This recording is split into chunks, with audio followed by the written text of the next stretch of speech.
Ouais. Donc réaction par rapport au tirage au sort, c'est vous. Ana c'est bon. waaw jërëjëf donc dinañu jéem a tontu di leen sant ci seeni question man damay tànn ñebbe nag yi nga xam ne war naa ko mun a tontu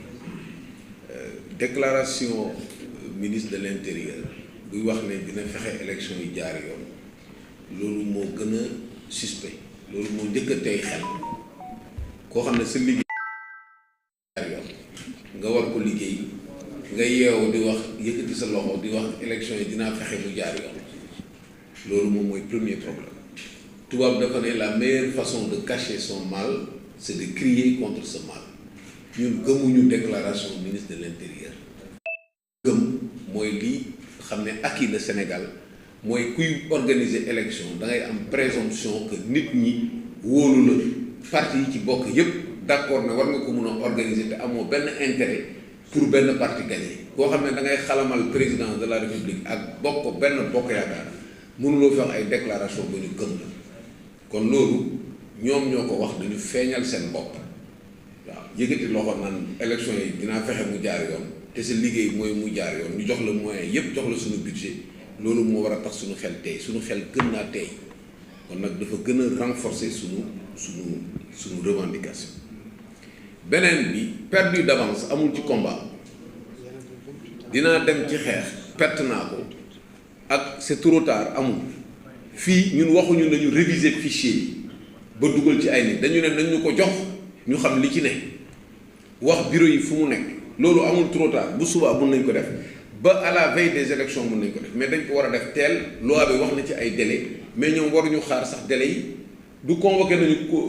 corps électoral bi te xaaruñu délai yi luñ la ne da nga ko war a def ci délai bi nii qui peut le plus peut le moins boo ko defee mu gën a teel nu mu gën a teel gën a baax waaw yéen xam ngeen loolu nu mu gën a teel gën a baax donc amul retard yi am retard wax nañu ne weesu na wax nañ ko fii révision yi weesu na def nañ ci li ñuy def ba pare mais lii weesuwul joxe fichier bi ak wax fan la bureau yi nekk loolu weesuwul amatul ndax nag li ñuy laajte dinañu ko def wala duñ ko def ci rapport de force yi la dépendre fii nag dañoo janoog ñoo xam ne dañoo am détermination bëgg réew mi bëgg changement am sénégalais yi sonn te du ñu bàyyi changement bi ñu koy bàyyi nii muy dem parce que simplement am na ñu nekk ci pouvoir bi def lu leen neex waaw bu ñu bëggee jàmm nag dañ koy wax yow mi ñuy laaj nag ci 93 candidats yi ñaata ñooy jàll dañu bëgg a indil problème ñun xamuñu ko jàll ñoom ñooy indi seen machine yow bu ñu demee ba nga xam ne tirage au sort ci la ñuy tënk participation candidat bu njëkk bi buuxante la woon ku njëkk jël buuxante bañ ciy dóor ay nit léegi ñu ne tirage au sort xam nga système boobu c'est pas sérieux candidat ñu ne la waroo parrainer ñaari nit ki def njublanam wala pexem parrainer ñaari nit nga ne loolu pour àtte ko da ngay loterie système boobu baaxul mais ñun moom la ñu imposer ku demul doo bokk am na candidat xam ne nee du ñu bokk ci loolu parce que c'est de la comédie mais comédie boobu moom la ñu imposer ñoom foofu la ñu toll mais quel que soit alpha ñun dinañu fexe ba lépp lu ñu ci mën a revendiquer jusqu'à la dernière minute ñu revendiquer ko te loolu vraiment ñun moom mooy suñu yéene moom mooy suñu métier donc loolu la amoon lu may wax ci waaw français alors pour la question du fichier électoral nous n'avons pas demandé la révision du fichier nous avons demandé la mise à la disposition du fichier électoral et de la liste des bureaux de vote et de leur emplacement à temps pour qu'on puisse y disposer nos éléments et faire le contrôle nécessaire. Pour nos revendications, il n'est pas tard et rien n'est perdu d'avance. Nous allons nous battre pour que toutes les mesures soient prises pour qu'il y ait une transparence de ces élections. En ce qui concerne le ministre de l'Intérieur, je considère que sa déclaration elle est suspecte parce que le rôle du ministre de l'Intérieur dans l'état actuel des choses, c'est d'organiser les élections, de prendre toutes les dispositions pour que tout se passe normalement. Si aujourd'hui il nous sort une déclaration pour dire qu'il va prendre toutes les mesures pour que tout se passe normalement, la première mesure qu'il aurait dû prendre, c'est de limoger son directeur général des élections, qui est complètement sorti de son rôle. Donc, s'il nous dit qu'il va prendre les mesures, on n'y croit pas. Ce que nous voulons, c'est une personnalité indépendante pour organiser ces élections, pour que tout le monde puisse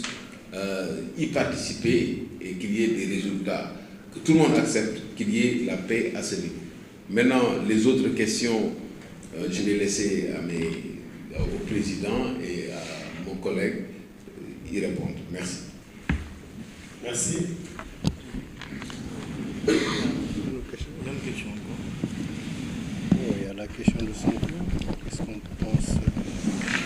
ce qui s'est passé avec il y a la question de Sonko. Tirage au sort. Tirage au sort. Est-ce qu'il y a une sélection ou pas? Ok. D'accord, je pense qu'il y a la question de Ousmane Sonko. Qu'est-ce que F24 a pu faire jusque-là? C'est ça? Par rapport au dépôt de son dossier. Je pense que c'est ça. Ah ok. Effectivement, Ousmane Sonko fait partie de F24. En tout cas, jusqu'à aujourd'hui. Hein. Et puis, je pense que nous l'avons toujours soutenu, d'ailleurs, comme nous soutenons tous les candidats à l'élection présidentielle. Et je pense que...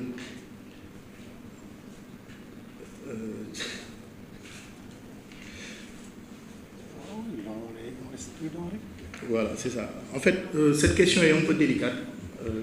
pour le moment, mais de toute manière, on est de tout cœur avec lui. Et Inch'Allah, nous allons continuer le combat. Parce que la stratégie, encore une fois, de F24, c'est, après les parrainages, vraiment de faire en sorte que tous les leaders se réunissent autour d'un bloc et qu'on puisse faire face à ce régime hyper présidentiel. Donc, c'est ça. Et puis, sélection, est-ce que avec le tirage au sort, il n'y aura pas de sélection des candidats? C'est ça. En fait, aujourd'hui, notre inquiétude, c'est ça. Parce que comme le président Boubacar Camara l'a dit, normalement, on devait avoir le fichier électoral à disposition, mais effectivement, on ne l'a pas. Donc aujourd'hui, l'État, à travers le Conseil constitutionnel ou la DGE, peut effectivement procéder à une sélection et éliminer certains candidats. Parce que je pense que le parrainage est quelque chose de biaisé. Le président Camara l'a tout de suite rappelé, c'est quelque chose de vraiment biaisé. Il faudrait que déjà que nous soyons prudents face à cela et que nous continuions d'exiger le fichier électoral et pour avoir derrière les vérifications qui s'y est. D'accord.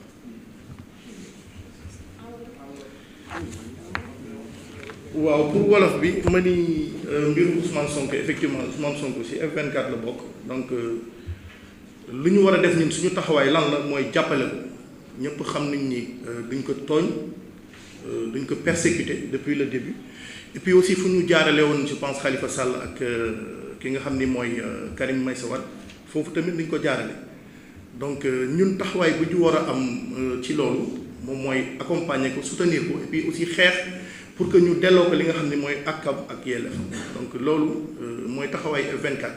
te incha allah daañu topp yoon yi nga xam ni yoon may nañu ko pour ñu mën a accompagner ko mu mën a génn ci li nga xam ne moom la nekk te tamit mu mën a participer ci li nga xam ne mooy élection bi nga xam ne mooy élection 2024 parce que jàpp nañ ñi duñ ko tooñ voilà donc par rapport ak sélection bi nga xam ni ñoo ngi koy wax ci maanaam li nga xam ne mooy parrainage bi effectivement ñun amuñu benn moyen tey au sein de F24 pour mën a contrôler li nga xam ne mooy parrainage bi te loolu yaakaar naa ni boobu ba léegi ñoo ngi koy yuuxu te loolu sax moo tax ñu ni normalement ministre de l'intérieur bi nga xam ne li mu fi nekk dafa war a nekk quelqu'un boo xam ni dafa neutre comme ni ko président Abdoulaye Wade defee woon ak président Abdou Diouf donc ñu gis ni président Macky Sall moom bëggul dellu gannaaw ci loolu dafa bëgg imposer son ministre de l'intérieur bi mën a organiser sélection ñun noonu ñu ko jàppee il faut organiser une sélection plutôt qu'une élection donc déjà lu ñuy laaj mooy mu fexe jox nu li nga xam ne moom mooy fichier électoral bi ñu mën ko saytu te tamit mu leer na ñu kenn du def tey sélection au niveau de la vérification maa ngi leen di sant leen gërëm.